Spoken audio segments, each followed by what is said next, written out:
इस वीडियो में हम पढ़ने वाले हैं सोर्सेस ऑफ एग्रीकल्चरल फाइनेंस। तो जैसे कि हमें पता है कि एग्रीकल्चरल फाइनेंस बहुत ही ज़रूरी होता है फार्मर के लिए, इनपुट्स को आउटपुट में कन्वर्ट करने के लिए। अगर उसके पास फाइनेंस मतलब उसके पास पैसे नहीं रहेंगे, इनकम ही नहीं रहेगा, तो वो गुड्स एंड सर्विसेज कैसे बनाएगा, मतलब कि वो क्रॉप्स कैसे उगाएगा, ठीक है, क्रॉप्स कैसे प्रोड्यूस करेगा, ठीक है। तो एग्रीकल्चर फाइनेंस जो होता है वो बहुत ही ज़रूरी होता है हर एक फार्मर के लिए, ठीक है। तो अभी हम पढ़ेंगे कि सोर्सेस ऑफ एग्रीकल्चरल फाइनेंस, मतलब ऐसे कौन कौन से सोर्स हैं जहाँ से एग्रीकल्चर फाइनेंस आता है, ठीक है। तो agriculture credit can be secured from the various sources which can be broadly classified into non institutional and institutional. देखो, दो ऐसे सोर्स होते हैं जहाँ से एग्रीकल्चर जो फार्मर होते हैं वो फाइनेंस कर सकते हैं, ठीक है। तो एक होता है नॉन इंस्टीट्यूशनल मतलब ऐसा एक इंस्टीट्यूशन होता है जिसका गवर्नमेंट रेगुलेशन नहीं करती, ठीक है। वो गवर्नमेंट के रूल्स एंड रेगुलेशन में नहीं आता, ठीक है। वहाँ पे गवर्नमेंट का कोई भी इंटरवेंशन नहीं होता, उसे हम बोलते हैं नॉन इंस्टीट्यूशनल।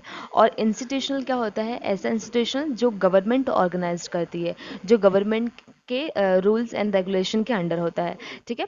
तो उसे हम बोलते हैं इंस्टीट्यूशनल। तो ऐसे दो टाइप्स के सोर्सेस ऑफ एग्रीकल्चर हैं, एग्रीकल्चर के फाइनेंस है, वो हम पढ़ेंगे। फर्स्ट क्या है? Non institutional credit. इस वीडियो में हम पढ़ेंगे नॉन इंस्टीट्यूशनल क्रेडिट क्या होता है और उसके मेरिट और डिमेरिट्स क्या होते हैं, मतलब उसके एडवांटेज और डिसएडवांटेज क्या होते हैं, तो वो हम पढ़ेंगे। और नेक्स्ट वीडियो में हम पढ़ेंगे इंस्टीट्यूशनल सोर्स क्या होता है एग्रीकल्चरल फाइनेंस का, ठीक है। तो देखो हम पढ़ेंगे अभी non institutional credit. At the beginning of the planning period, non-institutional source play a prominent मतलब बहुत important role in the supplying the rural credit। और जो नॉन इंस्टीट्यूशनल है ना, पहले क्या होता था कि वो बहुत ही ज़्यादा क्रेडिट प्रोवाइड करता था फार्मर को, राइट। इन 1951, ये हमारा 1951 ऐसा ईयर है जिस ईयर में ये 5 years प्लान स्टार्ट हुए थे, राइट। तो 1951 और 1951 टू 1956 फर्स्ट हमारा 5 year प्लान स्टार्ट हुआ था। 92.7 percent of the rural agricultural credit was provided by the non institutional sources. तो 1951 में 92% जो है क्रेडिट प्रोवाइड किया गया था नॉन इंस्टीट्यूशनल के द्वारा, राइट। किसको? फार्मर को। ये सारी डेटा दी हुई है। मनी लैंडर्स, देखो, नॉन इंस्टीट्यूशनल क्रेडिट में कौन आता है? मनी लैंडर्स आते हैं, ठीक है। तो मनी लैंडर्स क्या होते हैं? ऐसे जो गवर्नमेंट के रेगुलेशन के अंदर नहीं आते, राइट। ये क्या करते हैं? फार्मर को, किसान को क्रेडिट देते हैं और फिर उससे ब्याज लेते हैं, इंटरेस्ट लेते हैं, ठीक है। और फिर जब फार्मर इंटरेस्ट नहीं भर पाते तो वो सारा खेत किसका हो जाता है? मनी लैंडर्स का हो जाता है, क्योंकि ये लोग इंटरेस्ट रेट जो होता है बहुत ही ज़्यादा लगा के रखते हैं। पहले ऐसा होता था, क्योंकि अभी भी बहुत सारे एरिया में ऐसा होता है, बहुत सारे स्टेट में ऐसा होता है, राइट, जो एकदम पुअर होते हैं। तो मनी लैंडर क्या होता है कि वो कि क्रेडिट देता है फार्मर को, राइट। तो यहाँ पे क्या लिखा है? Money lenders figured prominently by providing 69.7% of the credit, or they still constitute the major source of non institutional credit।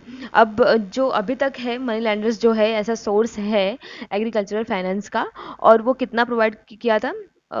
ऐसा फिगर आउट करेंगे तो 69.7% क्रेडिट कौन प्रोवाइड करता है? Money landers. किसको? फार्मर को। बट वो जो क्रेडिट प्रोवाइड करते हैं, मतलब लोन होता है उस, और फार्मर को इंटरेस्ट रेट भरना पड़ता है।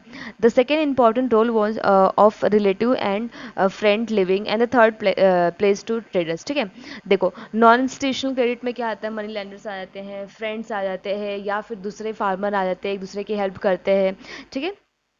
और तो यहाँ पे यही लिखा है, क्योंकि जो फ्रेंड्स, अगर कोई एक फार्मर अपने फ्रेंड से ले रहा है, लैंडलॉर्ड से ले रहा है, ठीक है, तो ये सारी चीज़ें गवर्नमेंट के अंदर तो आती नहीं है, तो इसलिए हम इसे बोलते हैं नॉन इंस्टीट्यूशनल क्रेडिट, ठीक है। तो कोई कोई फार्मर अपने फ्रेंड से ले रहा है, और मनी लैंडर से ले रहा है, और फिर लैंडलॉर्ड से ले रहा है, थर्ड पार्टी से ले रहा है, कोई ट्रेडर से ले रहा है, एजेंट से ले रहा है, ठीक है।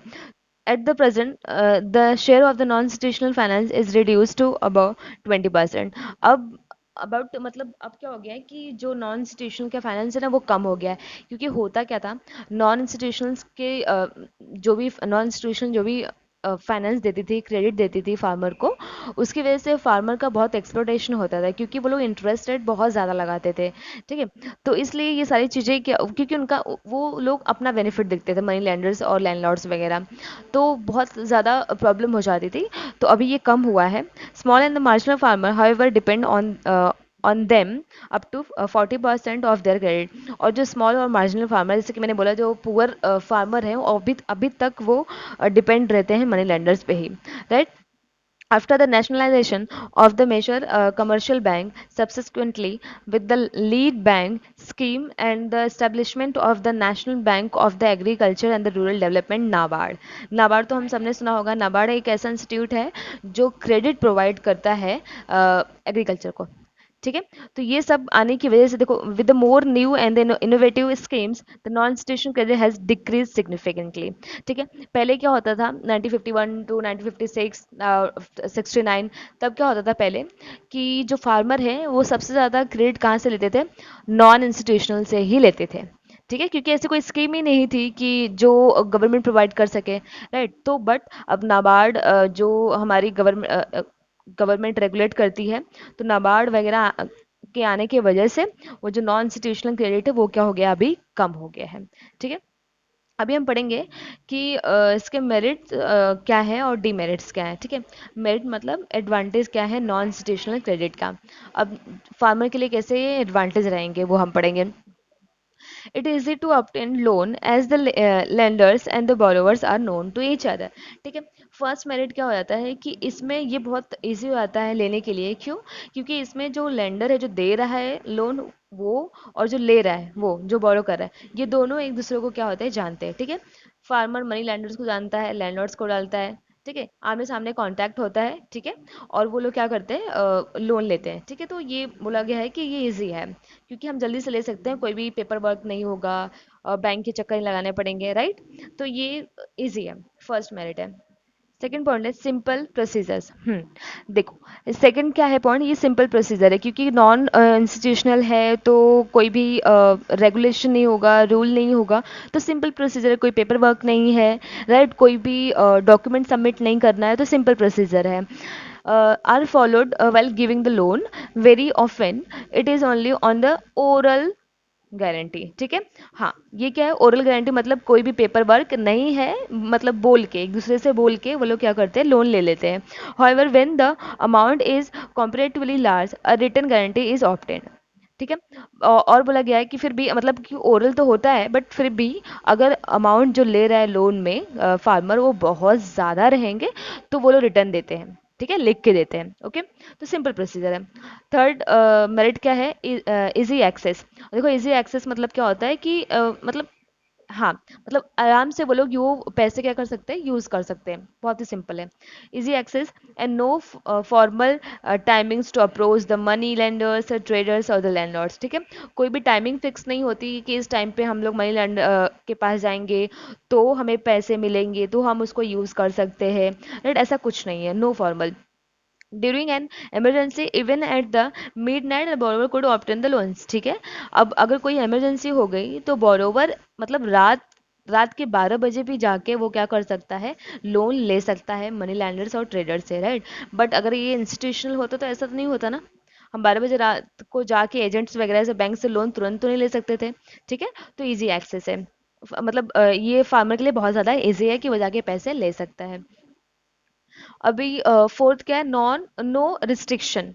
ठीक है, क्या है, नो रिस्ट्रिक्शन, तो वेरी सिंपल, ये नॉन इंस्टीट्यूशनल है तो कोई भी रिस्ट्रिक्शन तो होगा ही नहीं। No restriction is imposed on the use of the loan, मतलब लोन यूज करने के लिए कोई भी रिस्ट्रिक्शन नहीं है। It is granted for the productive as well as non productive purpose. ठीक है, अब जो फार्मर ने लोन लिया है वो प्रोडक्टिव पर्पस के लिए भी यूज कर सकता है और नॉन प्रोडक्टिव पर्पस के लिए भी यूज कर सकता है। ठीक है, कोई भी रिस्ट्रिक्शन नहीं होता है, ये मेरिट है, मतलब फ्री है काफ़ी।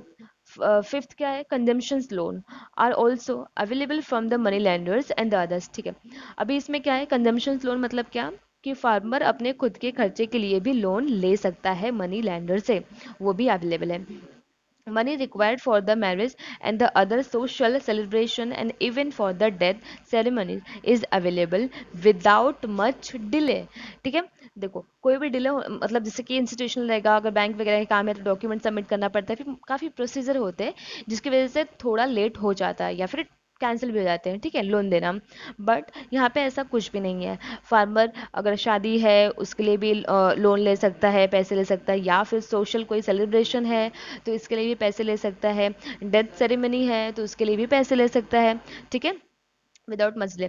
For this purpose, it is not possible to obtain loans from the institutional source। अब हम यहाँ पे क्या लिखा है देखो, बट इन सारे पर्पस के लिए इंस्टीट्यूशनल सोर्स से फार्मर लोन नहीं ले सकता, ठीक है, और बट नॉन इंस्टीट्यूशनल है इसलिए ये इन सारे पर्पस के लिए वो लोन ले सकता है, इजी एक्सेस होता है इसलिए, ठीक है। तो ये क्या था, मेरिट था और एडवांटेज था किसका, नॉन इंस्टीट्यूशनल एग्रीकल्चरल फाइनेंस का, ठीक है। अभी हम पढ़ेंगे डीमेरिट्स। डीमेरिट्स में फर्स्ट क्या है, एक्सोर्बिटेंट रेट ऑफ इंटरेस्ट। देखो ये सबसे बड़ी प्रॉब्लम होती है, एक्सोर्बिटेंट मतलब क्या होता है, बढ़ते जाना, मतलब बहुत हाई रेट ऑफ इंटरेस्ट, ठीक है, is charge by the money lenders and the other making it impossible for the farmer to redeem the loan, ठीक है।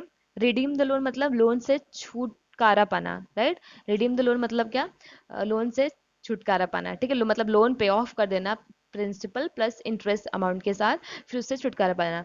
बट ये क्या है, नॉन इंस्टीट्यूशनल है, कोई भी रूल्स एंड रेगुलेशन नहीं है, गवर्नमेंट इंटरवेंशन नहीं है, तो ये लोग क्या करते हैं, इंटरेस्ट रेट को बढ़ाते रहते क्या करते हैं, इंटरेस्ट रेट को बढ़ाते रहते हैं। मतलब जो फार्मर होते हैं, कहने सीधा मतलब सीधी सी बात है, जो फार्मर होते हैं वो क्या होते हैं, इलिटरेट होते हैं, उतने पढ़े लिखे नहीं होते, तो उनको पता ही नहीं चलता है कि इंटरेस्ट रेट बढ़ते जा रहा है, बढ़ते जा रहा है, ठीक है। और वो लोग जानबूझ के ऐसा करते हैं, मनी लैंडर्स और लैंडलॉर्ड्स अर्न करने के लिए, ठीक है। देखो क्या लिखा है यहाँ पे, charge by the money lenders and the other making it impossible for the farmer to redeem the loan. मतलब लोन से उन्हें छुटकारा ही नहीं मिलता, वो जिंदगी भर लोन ही भरते रहते हैं, और फिर लोन नहीं भर पाते हैं तो वो लोग क्या करते हैं, सुसाइड कर लेते हैं, ठीक है। सेकेंड क्या है, indebtedness। indebtedness मतलब क्या होता है कि is the main problem arising out of the rural credit। The burden goes on the accumulating and in certain cases leads to perpetual burden। ठीक है, देखो indebtedness मतलब क्या होता है कि कर्ज में डूब जाना, ठीक है, किसमें, कर्ज में डूब जाना। तो अगर वो ज़्यादा से ज़्यादा इंटरेस्ट रेट लगाते जाते हैं तो उसकी वजह से जो रूरल पीपल होते हैं वो क्या होते हैं, कर्ज में डूब जाते हैं, और क्या होता है, परपेचुअल बर्डन होता है, मतलब हमेशा के लिए उनके ऊपर इस लोन का क्या होता है, बर्डन आता है। तो ये एक डिमेरिट है, राइट। थर्ड क्या है, loss of land and the property. देखो अगर उन लोगों ने लोन लिया है मनी लैंडर से तो वो लोग क्या करेंगे, लैंड और प्रॉपर्टी वो लोग गिरवी रखते हैं, उसके पास मॉर्गेज रखते हैं, ठीक है। तो अगर वो लोग लोन नहीं भर पाते हैं तो उसकी वजह से क्या होता है कि उनकी लैंड और प्रॉपर्टी भी चली जाती है, क्योंकि हमने फर्स्ट पॉइंट में देखा डिमेरिट क्या है कि इंटरेस्ट रेट बढ़ता जाता है, बढ़ता जाता है, ठीक है, और इंटरेस्ट रेट बढ़ने की वजह से वो लोन से छुटकारा ही नहीं पा पाते हैं, और उनकी जो लैंड होती है, प्रॉपर्टी होती है, वो भी चली जाती है। अभी हम पढ़ेंगे क्या लिखा है, failure to pay the loan and interest result in the loss of land and the property to the lenders of the credit. देखो सीधी सी लाइन लिखी है इन लोगों ने कि अगर लोन नहीं पे कर पाते हैं तो इसकी वजह और प्लस इंटरेस्ट, राइट, नहीं पे कर पाते हैं जिसकी वजह से उनकी लैंड और प्रॉपर्टी क्या होती है, चली जाती है, ठीक है। Small and the marginal farmer are deprived of the ownership of their land and when they cannot repay the credit। और इसकी वजह से क्या होता है, उनका ओनरशिप भी चला जाता है, जो स्मॉल और मार्जिनल फार्मर होते हैं उनका ओनरशिप जो रहता है वो भी क्या होता है, चला जाता है, ठीक है, खत्म, मतलब वो पे नहीं कर पाते तो सारा का सारा ये प्रॉपर्टी और लैंड किसके पास चला जाता है, मनी लैंडर्स के पास, ठीक है। ये सिंपल है और ये डिमेरिट्स है। थर्ड क्या है, थर्ड है माल practices are indulged in the form of obtaining thumb impression or the signature on the blank bond stamp paper and the misusing them, thus the depriving the farmer of their property and assets। देखो माल practices मतलब उनको बेवकूफ़ बनाना, farmer को वो लोग क्या करते थे, बेवकूफ़ बनाते थे, एक ब्लैंक पेपर पे क्या करते थे, उनके थम इम्प्रेशन मतलब थम लगाते हैं ना, अंगूठा का निशान, वो ले लेते हैं और सिग्नेचर ले लेते हैं, ठीक है, और फिर स्टैम्प पेपर पे जो भी है सब ब्लैंक पेपर रहता था तो वो लोग साइन कर देते थे और या फिर अंगूठा लगा देते थे।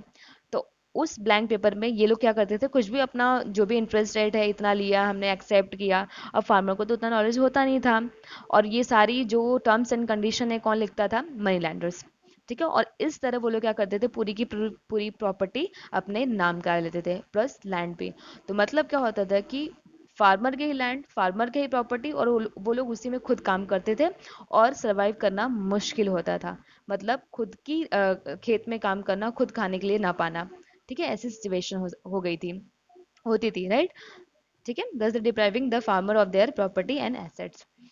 फिफ्थ क्या है, exploitation of the farmer becomes easier by the making them obligated to render free service to money lenders and the landlords, or traders compel them to sell the product at a lower price immediately after the harvest। देखो इसकी वजह से क्या होता था कि exploitation of the farmer becomes easier by the making them obligated to render free services to money lenders and the landlords। अब क्या होता था कि ये सारी चीज़ें होने की वजह से जो फार्मर है उनको फ्री में सर्विसेज देनी पड़ती थी मनी लैंडर्स और लैंडलॉर्ड्स को। ठीक है, जिसकी वजह से क्या होता था कि जो भी वो प्रोड्यूस करते थे फार्मर दिन रात मेहनत करके, उनको हार्वेस्टिंग के बाद कम प्राइस में सेल कर देना पड़ता था, क्योंकि उनका तो कोई हक था ही नहीं उस पर, क्योंकि प्रॉपर्टी वगैरह और इंटरेस्ट रेट वो भर ही नहीं पाते थे, लोन से उनको छूट मिलती ही नहीं थी। ठीक है, तो ये सारी चीज़ें क्या होती थी, लोअर प्राइस में उनको क्या करना पड़ता था, तुरंत का तुरंत बेच देना पड़ता था। क्यों? क्योंकि उनके पास वेयर हाउसिंग की फैसिलिटी भी नहीं होती थी। ठीक है, और सिक्स डिमेरिट क्या आता है नॉन इंस्टीट्यूशनल फाइनेंस का, bonded labor is the result of indebtedness of the small and the marginal farmer. In the certain cases, it may even continue from generation to generation, as they cannot redeem the debt due to the high interest and other malpractices resorted by the lenders। देखो क्या बोला है इन लोगों ने। हाँ, bonded labour मतलब क्या, जैसे कि देखो, अगर कर्ज हो रहा है, मतलब जो फार्मर रहते थे, पुअर रहते थे, उनकी प्रॉपर्टी चली जाती थी, तो ये जो कर्ज है, लोन है, इंडेप्टनेस है, ये क्या होता था, जनरेशन टू जनरेशन बढ़ता रहता था। ठीक है, जो उनकी जनरेशन आगे आती थी वो भी उसी खेत में काम करती थी, राइट। जो खेत का ओनरशिप किस पे ट्रांसफर आता था, मनी लैंडर्स पे। मतलब जो जनरेशन आती जाती थी फ्यूचर में, वो भी मनी लैंडर्स के अंडर ही काम करती थी। ठीक है, ऐसा क्यों होता था, क्योंकि वो लोग लोन से रिडीम नहीं हो पाते थे, मतलब लोन से उन लोग को छुटकारा ही नहीं मिल पाता था, क्योंकि हाई हाई इंटरेस्ट रेट रहता था। और अदर माल प्रैक्टिसेस, जैसे कि हमने पढ़ा, ब्लैंक पेपर पे वो लोग क्या करते थे, साइन करा लेते थे, और उसमें कुछ भी टर्म्स एंड कंडीशन लिख देते थे, और सारी की सारी प्रॉपर्टी ले लेते थे। पहले ऐसा होता था नॉन इंस्टीट्यूशनल में। ठीक है, तो इस तरह ये सारी जो है बॉन्डेड लेबर, मतलब गरीबी में पैदा हुआ, गरीबी में मरा, राइट। तो ये सारी सिचुएशन चलती थी ये नॉन इंस्टीट्यूशनल में। ठीक है, तो ये सारे थे demerits of non institutional agriculture finance. I hope समझा होगा। Thank you.